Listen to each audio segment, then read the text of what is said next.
Children's ride-on cars are, quite simply, fun to drive. These molded plastic cars come in hot colors and often have a friendly face on the front.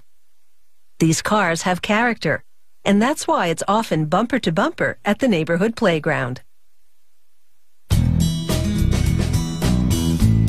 There's nothing like that new car feeling, especially when it's your first set of wheels.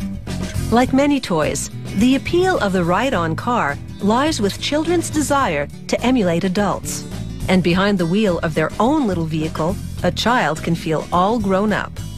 Today's child-sized coupes are synthetic creations. They start with plastic resin pellets. They mix in chemical additives and recycled plastic and grind it all into a powder. The powder funnels into a shaking sifter, which screens out large pieces the grinder missed. It then flows into a big blender. The plastic powder looks a lot like pastry flour, but not for long. The next ingredient is the colorant. There are various vivid hues to choose from. They pour a measured amount of red colorant into the blender, and a spiraling beater evenly distributes it, turning the white powder to red. They portion it into jugs, which then shuttle down a conveyor. They arrive at a carousel of molds of car shapes. A worker empties the jugs of colored plastic granules into them. These little grains of plastic are about to be transformed into car parts. They lower the lid, which contains the top halves of the molds. The mold cage then spins as it travels through an oven.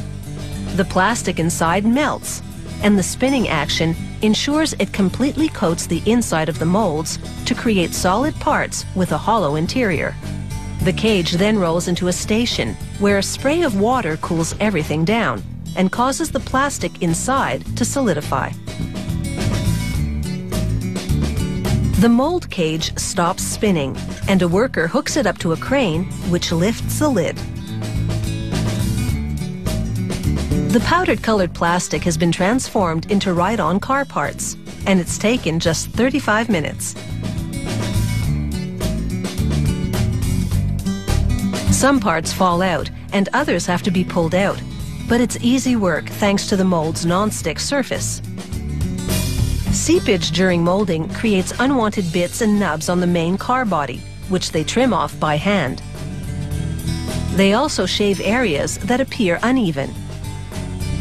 Vents were formed in the molding process to release air in the core of the part. They now cap the vents to keep little fingers from getting stuck inside. They trim the car roof to improve its contours. This also gets rid of any rough edges, making it child-friendly.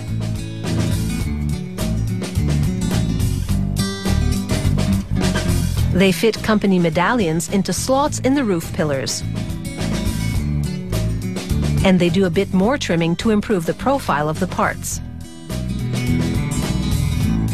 Drills now work in concert to bore assembly holes into the main part of this coupe. An employee then blasts out the plastic shavings with an air nozzle. He applies a sticker with production information on it and then does a final inspection. If he's satisfied with the quality, he applies another company logo. Now flames lick the plastic roofs and doors as they briefly torch them. They melt the surface just enough to give it a shiny veneer.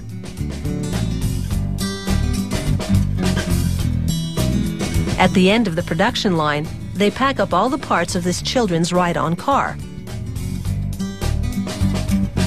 From the roof pillars, to the tires, to the steering wheel, everything fits neatly into one package. Then it will be up to mom or dad to assemble all the pieces of this ride-on car. It's a job that should take about 15 minutes or so. Then zoom away. No driver's license required.